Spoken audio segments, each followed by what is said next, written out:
everybody, welcome back to Record-ology. I got my hands on a trendy Japanese-made portable record player. You're not going to want to miss this.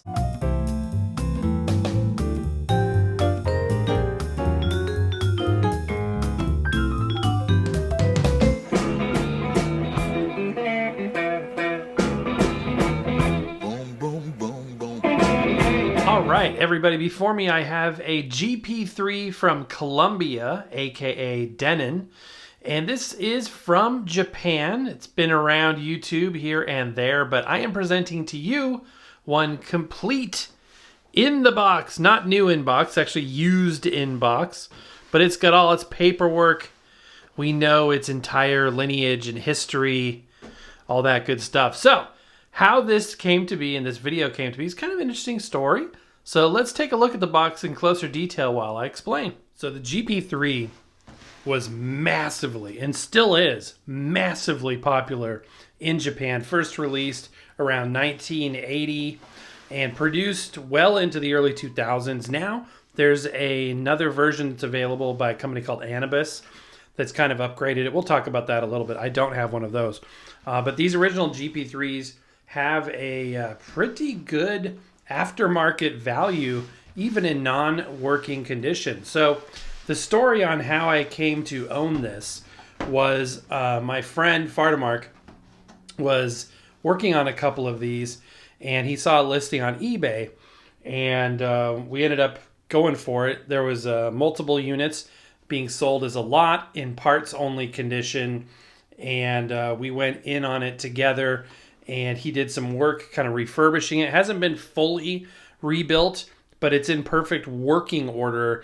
I shouldn't say perfect order. It's in good working order. The idler wheel does either need a resurfacing or a replacement, but it is functional for the time being. So basically, I've got almost $100 in this at this point. Check this out. You can see the original receipt paper tucked in there, dot matrix printed, which is pretty cool stuff. So let's go ahead and get it out of the box.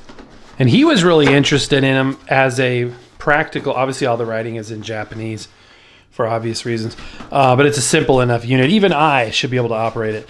But he was interested in these as a, daily driver, like a daily driver portable. So like I said, this does have all of its paperwork. So here is the manual. Look at the OG Columbia label. And like I said, this was produced essentially by Denon.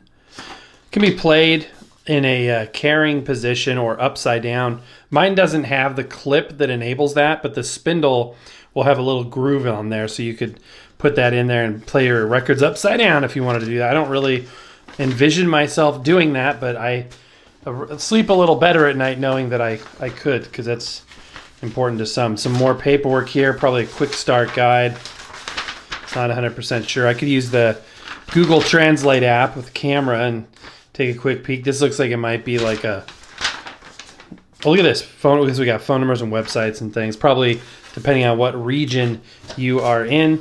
And then if we look in the box, all that's left is that styrofoam in the bottom, except the other side of that receipt poking out right there, which is really cool. So the original Japanese language receipt. Interesting way they do that with it tucked through the box. I think that's kind of cool. So even though this was made in 1998, like I said, it looks older than that to me. This looks like late 70s, early 80s. And I know it was, original. The design was based on the 1980 original, but this one was built in 98. But it smells older. It looks older. So it's kind of bizarre to me that it's as not old as just stuff from 98. I think of something from 1998 looking like a CD player, because that was the era that I was really listening to CDs. But here we got this portable record player, idler wheel based at that. Okay, so this red and sort of cream colored one, I think that's actually fairly close to the original color. I don't think it was ever white. This was like the base model. This is the one that was the most common. Like I said, there was a lot of different variants. It is a styrene plastic. If we look on the back here, we can see the original label. It is designed to operate on 100-volt Japanese power. which of course I don't have access to here in the United States without, some sort of a transformer, step down power transformer or something, which I don't have. So I'll be running it off of 6 D-cell batteries. I don't know when the last time was I bought a D-cell battery. I don't have a flashlight, which is usually what we use D-cells for back in the day, or monstrosities of boom boxes that require those. So I have ordered some on Amazon, and the truck is out for delivery right now. So we'll get those in just a minute, pop them in. We'll obviously do a sound test and all that good stuff. Look at these hooks here, so you could hang it on the wall if you wanted to. There's no connections that you can see on the outside of the case, just this handle here. And it has a little tension clip there, so if I push gently on that and rotate, the lid will come off. There's a little piece of sponge there that holds onto the cartridge, and there is the iconic Japanese GP-3 record player. And yeah, this is cool. This is fun, and this is lo-fi, right? I'm just gonna jump the gun there. I'm gonna say this is lo-fi. We're not talking high fidelity here. This is a mono record player with a built-in speaker. So we'll do an ambient sound test, and we will do a direct feed through the headphone jack as well. When I was working on getting this show put together, it's kind of what spawned the idea of the ceramic versus moving magnet show that we did recently. And the reason why is my friend who has the Anubis, which has the modern upgraded magnetic cartridge, and the original GP3 with its ceramic, like this one, he played them side by side, and surprisingly the ceramic sounded better on the built-in speaker and even the direct feed. And it was the magnetic was more detailed, but thinner and just more distant, didn't have the presence, the pop that was desirable in this case. Okay, so this utilizes a ceramic monaural phono cartridge, and these can be upgraded. People have put other things in here like the Crosley style Chuo Denshi CZ800 type of ceramic, but this one has the original and a new good condition stylus as well. Seemingly the bottom of the barrel, but it's nice to see something that's not the Chuo Denshi type. We've got our 45 adapter, which fits snugly back here. We've got a plastic platter, although this feels like a dense resin type of plastic, maybe an ABS. The new Anubis is ABS built instead of this styrene, but that does feel denser. Because it is rim drive here, we have this type of power switch, 2 positions, 33 and 45. It's 2-speed with a neutral detemp position so that the idler wheel doesn't develop a flat side by being pressed up against the motor shaft. Up here we have the headphone jack. We have the power switch volume knob, which has nice drag to it, and a pitch adjust, which is really good. This has been calibrated to be close to accurate right there at the detemp position. That's it. Very, very simple. The little tone arm lift here is a switch, so it serves 2 purposes. It holds this up, and it also is a switch. And when it's in the rest position, like you saw earlier, it just goes right down there to stow out of the way. Okay, flipping it over now, you can see the battery compartment right there, the underside of the Platter, etc., etc. And the batteries should be here soon, so we'll fire it up. Like I said, I've also removed the 4 Phillips screws from the bottom so that we can lift this off and take a look inside. Okay, looking inside, we see an exercise in simplicity. There's not much to this. And if you think this is a Spartan cabinet, the new Anubis belt drive units with the magnetic cartridge look like this. They have even less inside, so it's pretty interesting. We got our singular circuit board. We've got that gimbal for the tone arm, as well as the switch that I talked about. The motor right up here, some fresh grease applied to the underworkings of the speed switch for the idler wheel. So the motor will be in direct contact with the shaft, which we'll look at on the other side. We can pull this little spring-loaded clip here off, and that will allow us to pull the Platter off on the other side and look at that idler wheel. Okay, flipped it this way now. We can lift our Platter off. Again, it is just a plastic. This looks to be an ABS type of plastic. And there we've got the underside, and we've looked at these before, but if you've never seen an idler wheel before, let me go over quickly how it works. Okay, so this is the drive shaft that I was talking about coming out of the motor itself. Here is the speed switch, and here is the idler wheel. The idler wheel is just a piece of metal and rubber going around the outside of it. The rubber makes, and it's a thin slice of rubber. You see the width of this drive shaft changes depending on how high up or down you go on it. So the speed that this will be rotating, this is passive. There's no power on this wheel right here when it's just neutral. So whatever speed this exerts onto the drive wheel based on the diameter at where it's making contact will impart a different speed to the platter. So the idler wheel itself makes contact with the sub platter down here, and it pushes on there and rotates it based on whatever speed it's getting from the drive shaft. It transfers power. So again, this is passive, this is actually powered, and that looks to be made out of a good brass type of material. Depending on where I position the switch, there's the neutral position, there's 33 RPM at the top there, neutral position 45, it makes contact on the second step down there. That's how it's transferring the power based on the speed at any given diameter there on the drive shaft. And idler drive, aka rim drive record players, were very popular in the 60s and 70s and even into the 80s. It's kind of odd to see it replicated here into the 90s.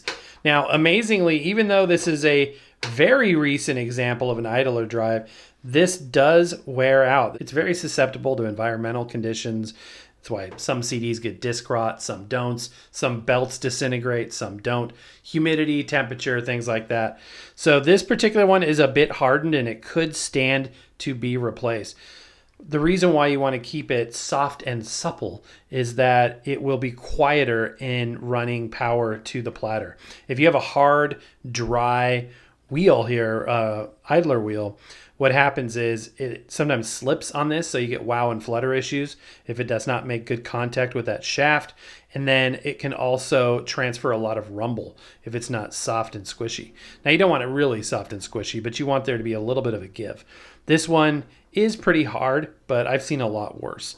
The worst is when they get all shiny and they crack and things like that.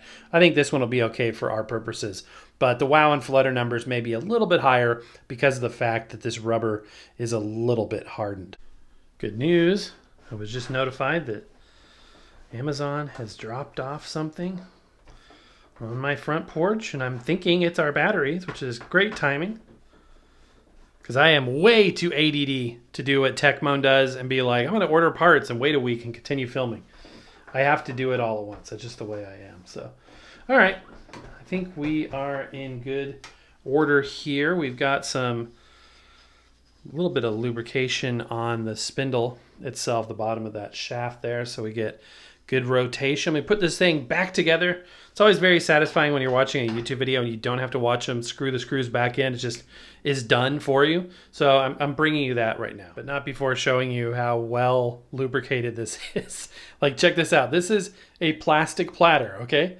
So this is entry-level plastic equipment we're talking about. So compare this to like a suitcase player made today. You won't see that much rotation just based off of and the bearing itself. So that's pretty cool. High quality so far. Impressed.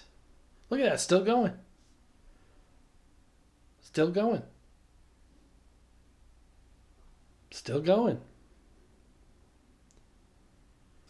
Still going. You didn't think you'd have to watch the whole thing, did you? Still going. We're not going anywhere till it stops. And I just flicked it, and it's still going. Still going. Still going.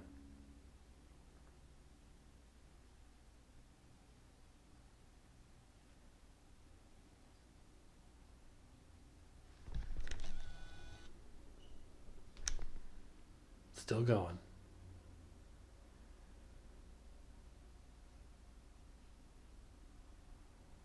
It's actually remarkable if you think about it. It really is. Now, I know none of you have skipped through this clip, right? There is no skipping at Record-ology. Still going. Still going.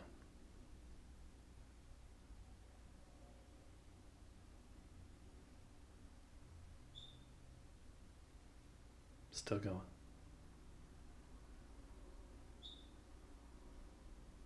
All right, you get the point. It goes for a long time. All right, moving along.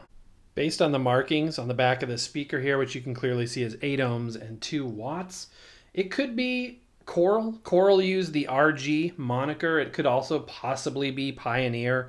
It's really hard to say, but it looks nice and clean. And it's a paper driver, obviously, but it should do good. Everything under the hood here looks very clean and orderly, and I think it should work fine. Good news, the batteries have arrived. So let's get them out.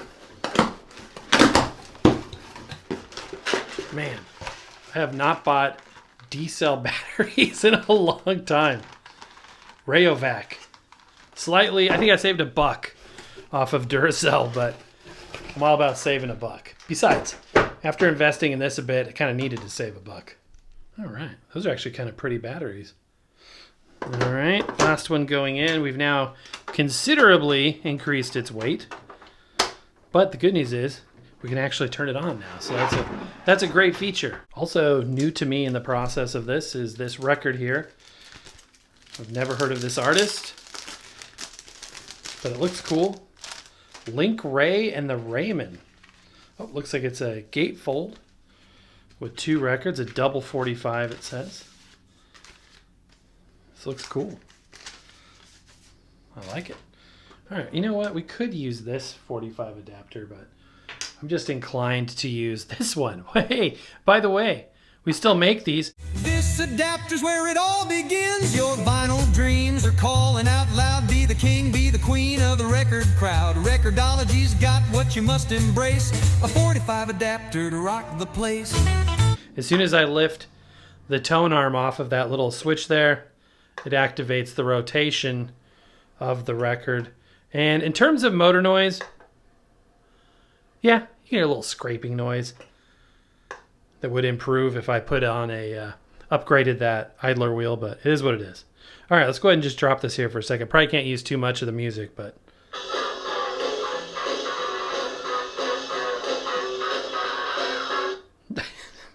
all right, let's try this side.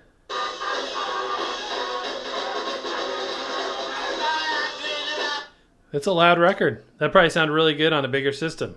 Okay, switching over to a known value. By the way, Link Ray did a little AI search off camera. Pretty influential in the early 50s and 60s rock and roll guitar scene, so I'll definitely have to check that out. Let's try playing this Brilliant Brass record that we used the other day and kind of do another ambient test. Last time I didn't really have the microphone pointed at the speakers. I'm sure that sounded terrible, but don't judge the sound quality just yet. I wanted to kind of show the functionality first.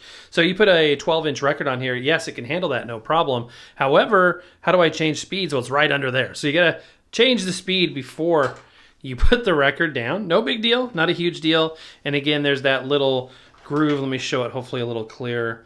That little groove in the spindle there for that clip, which I don't have. But that's okay, because I don't plan on playing my records upside down. It works just fine like this.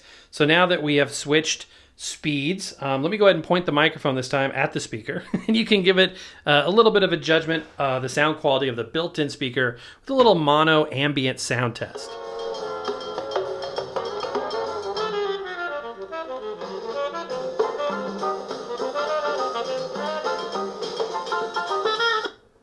It sounds bad. I don't think it sounds bad. It's definitely a lo-fi mono speaker on a little plastic portable, but it sounds better than like a modern suitcase speaker to me, even with the ceramic cartridge. This motor is very low power in this condition. I shouldn't say the motor's low power, but the power that's getting transferred to the record is pretty low power, because see how slow it kind of comes up to speed slow, but then the second I try to clean it, if there's any resistance on that idler wheel, it just stops. So that'll definitely improve if and when I upgrade that. So let's go ahead and do another ambient sound test here, just in the room with the mono speaker. Really quite simple. There's nothing much to it. We find out how many. We learn the amount by volume-wise. Oops, that's it. Wrong knob. Okay, the volume is it's adequate if you're kind of near the unit, but you're not going to blow anybody away next door because it's pretty quiet, even maxed out.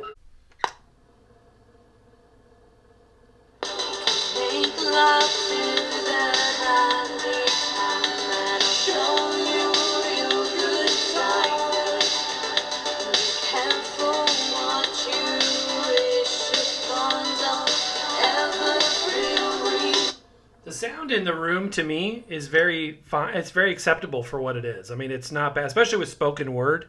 The kids' record we played, Dr. Seuss, I thought it sounded very listenable. Didn't sound thin. It sounded the appropriate fullness. I'm not thinking, oh, I need a moving magnet cart in this situation whatsoever.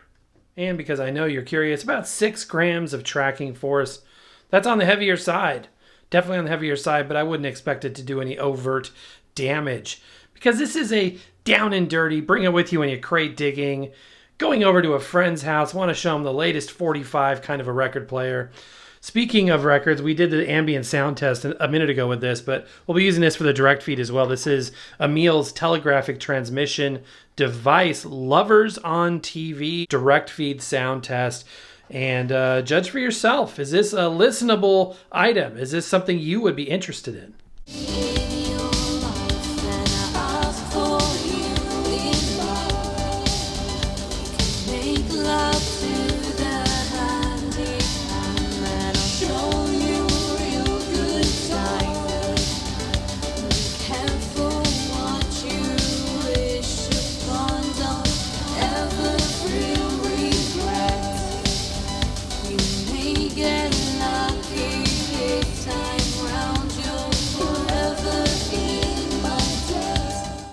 Okay, final thoughts. I really need to do something about the idler wheel, but you know what? I don't know. I mean, for me, it just kind of is what it is. It's not a device I'm going to be like, man, I got to listen to some music. What am I going to reach for? This is not going to be the first one. I would much rather listen on the new, much cheaper quality build, and arguably won't stand the test of time. Victrola Respin with a ceramic cartridge, tracking at 5 or 6 grams, about 5 actually. Than this. Personally, that's just my opinion. It sounds better. It's stereo and, it's working completely. It doesn't need any further work and whatnot. That being said, this is a very cool, collectible, historic piece. I'm honored to have the privilege of having one in my collection. Even though, I've spent, basically $100 at this point, considering shipping 2 times, the actual unit, my friend graciously doing service on it to get it up and running because it basically wasn't working when he got it, and some basic cleaning and whatnot. $100, it's for a working vintage, classic, timeless record player. I still think is a great deal because they can go for a lot more than that in parts only condition. But yeah, it's cool. It's very interesting. And I hope you enjoyed this look. Let me know in the comments down below if you had ever seen or heard of this unit, if you would be interested in having a GP-3, or if you like the idea of the upgraded Anabas unit with the magnetic cartridge and belt drive and all that good stuff. Slightly better physical build quality. Man, this thing is heavy once you get all those batteries in there. Truly, truly heavy. But this is the cat's meow in Japan. And a lot of people are interested in this. This is the Columbia GP-3. All right, my friends, and that is going to do it. You know what I was thinking about the other day? Not a lot of other YouTube channels, when they're reviewing products, do the direct feed, but here at Record-ology, we bring that to you in most cases. So I just want to say a huge thank you to you for being, I'm just goofing off. I just want to say a huge thank you to you for being there and all of your support. Hopefully this was enjoyable. If you did like it, consider a thumbs up, subscribing, all that good stuff. Consider joining our membership program. They got a sneak peek about this record player before everybody else. Consider joining that, our merch, all that good stuff. Mostly a huge thank you for being there. And we got a lot of cool stuff. I picked up some record players this week that I can't wait to share with you that you're not going to want to miss. But my friends, that's going to do it for today. So happy record hunting, and we'll see you next time.